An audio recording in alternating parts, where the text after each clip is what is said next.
Assalamualaikum warahmatullahi wabarakatuh.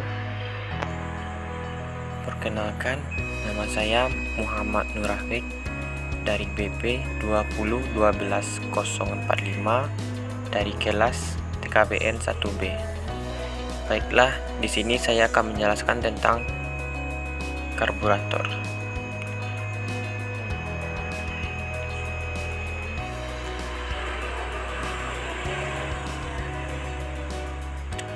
Karburator adalah sebuah alat yang mencampur udara dan bahan bakar untuk sebuah mesin pembakaran dalam. Karburator masih digunakan dalam mesin kecil dan dalam mobil tua, atau khusus seperti yang dirancang untuk balap mobil stok. Seperti gambar di samping, ialah karburator motor.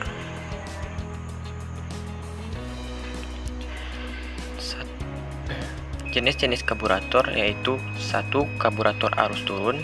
Salah satu karburator dengan kualitas bagus yang mungkin bisa kita jumpai saat ini adalah karburator arus turun, di mana sesuai dengan namanya, jenis karburator ini memiliki arah masuk campuran udara dan bahan bakar ke bawah atau downdraft.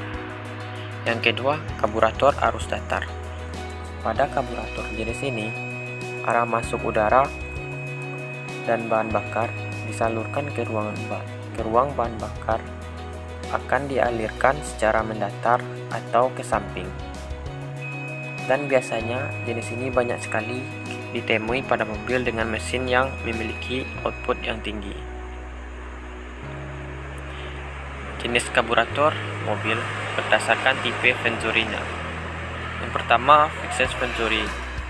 Berdasarkan vakum yang dihasilkan oleh udara yang melewati Venturi akan selalu seimbang dan sesuai dengan kecepatan aliran yang dipengaruhi oleh pembukaan katup gas dan juga beban mesin. Yang kedua, variabel Venturi. Memiliki perubahan pembukaan Venturi yang akan selalu saat kecepatan rendah dan sedang serta berada pada beban mesin ringan dan juga sedang.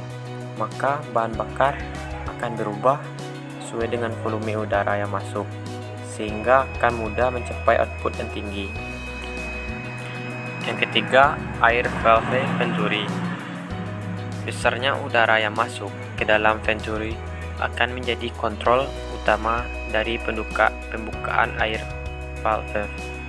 Dengan begitu, bisa dibilang bahwa cara kerja dari jenis karburator yang satu ini hampir sama dengan tipe variabel Venturi.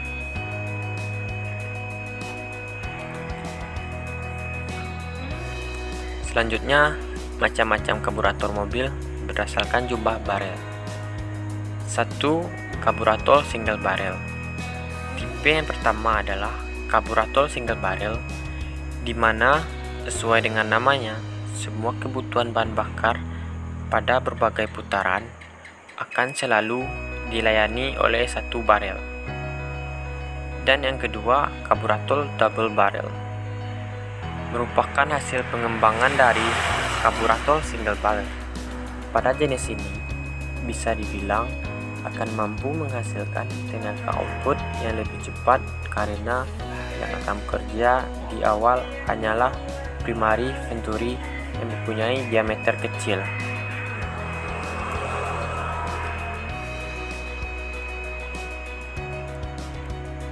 Beberapa tips merawat karburator motor.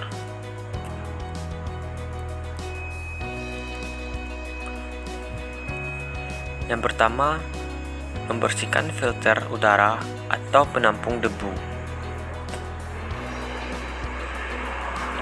Dan yang kedua, bukalah karburator dengan cara melepaskan baut-baut pengikat dan tutup karburator, katup jok, dan kran bensin.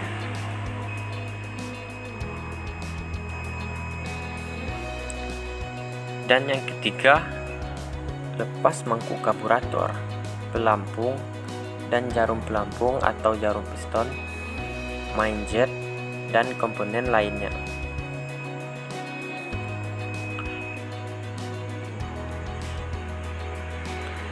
Yang keempat, setelah bersih, pasang kembali supir tersebut.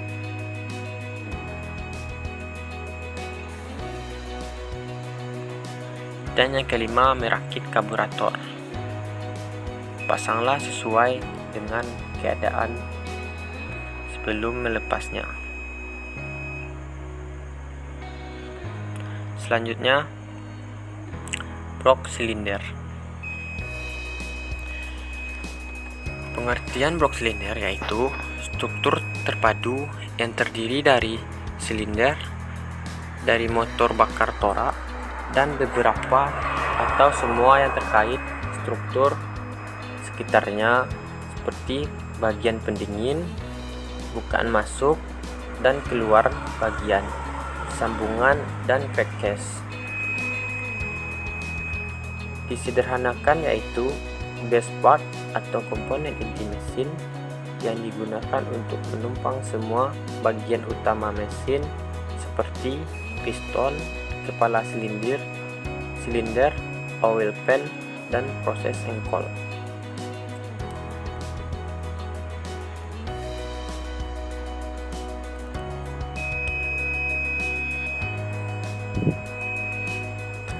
Selanjutnya, fungsi dari blok silinder.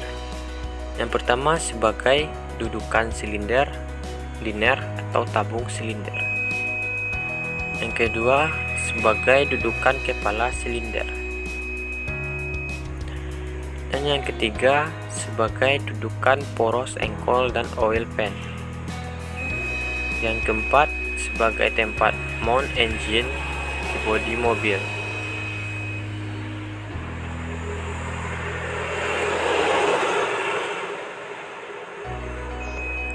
Selanjutnya, komponen konstruksi blok silinder. Liner silinder berbentuk tabung yang dimasukkan ke dalam blok silinder, berfungsi untuk lintasan penggerakan piston.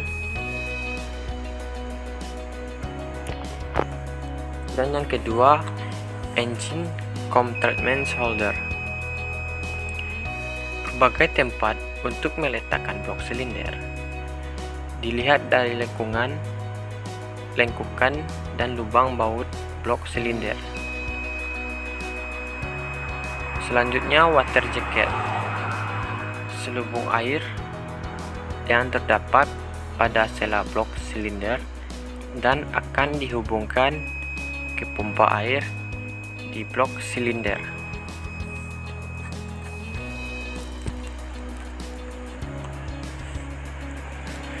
Selanjutnya, oil pan,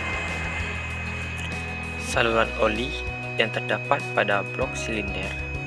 Fungsinya sebagai tempat sirkulasi oli dari oil pan ke kepala silinder atau dari kepala silinder ke oil pan.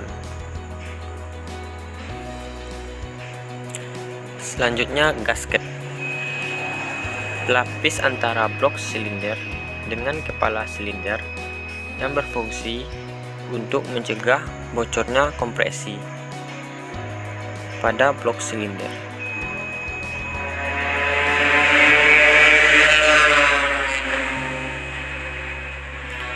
Selanjutnya, crankshaft seal, berfungsi untuk mencegah kebocoran oli mesin, khususnya kebocoran melalui poros engkol.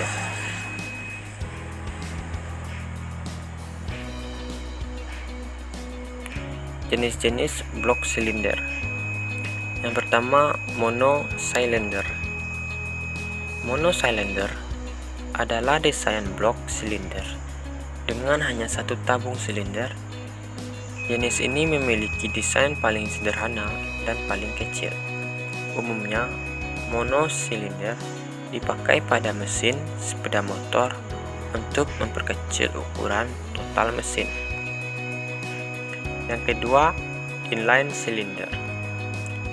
Inline cylinder adalah desain blok silinder dengan lebih dari satu tabung silinder yang diletakkan secara segaris atau inline, karena silindernya didesain segaris, maka mesin ini berbentuk agak memanjang. Meski demikian, secara umum mesin inline masih memiliki bentuk yang relatif kecil.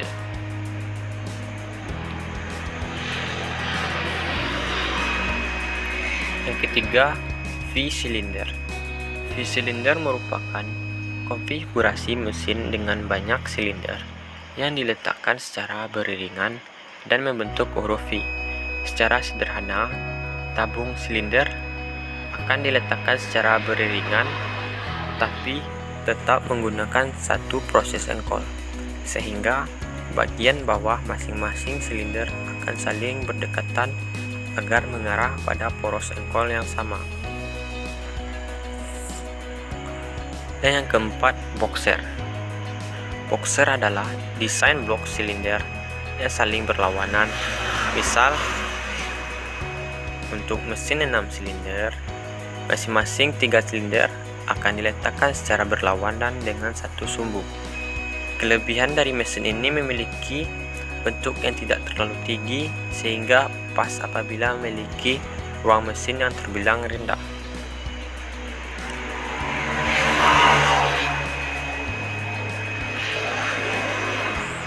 Sekian yang dapat saya sampaikan. Kalau ada kurang,